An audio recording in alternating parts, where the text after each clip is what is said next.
വണ്ടൂർ അത്താണിക്കലിലെ beverage outlet അടച്ചുപൂട്ടണമെന്നാവശ്യപ്പെട്ട് Wandoor Muslim Youth League panchayat committee excise വകുപ്പ് മന്ത്രി എം.പി. രാജേഷിനും പ്രതിപക്ഷ നേതാവ് വി.ഡി. സതീശനും തിരുവനന്തപുരത്തെത്തി നിവേദനം നൽകി. അത്താണിക്കലിൽ പുതുതായി ആരംഭിച്ച ബീവറേജ് ഔട്ട്ലെറ്റ് പ്രദേശത്ത് വിദ്യാർത്ഥി അടക്കമുള്ള പൊതുജനങ്ങൾക്ക് വളരെയേറെ പ്രയാസങ്ങളാണ് സൃഷ്ടിച്ചിരിക്കുന്നത്.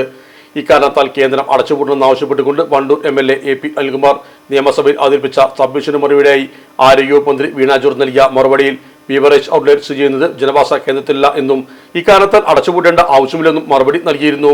എന്നാൽ ആയിരക്കണക്കിന് വിദ്യാർത്ഥികൾ പഠിക്കുന്ന കോളേജ്, സ്കൂളുകൾ, ജനങ്ങൾ തിങ്ങിപ്പാർക്കുന്ന പ്രദേശം എന്നിങ്ങനെയായിരിക്കെ മന്ത്രിയെ ബന്ധപ്പെട്ട ജീവനക്കാർ തെറ്റിദ്ധരിപ്പിച്ചതാണെന്ന് ചൂണ്ടിക്കാണിച്ചാണ് മുസ്ലിം യൂത്ത് ലീഗ് വണ്ടൂർ പഞ്ചായത്ത് കമ്മിറ്റി എക്സൈസ് മന്ത്രിക്കും പ്രതിപക്ഷ നേതാവിനെയും കണ്ടത്.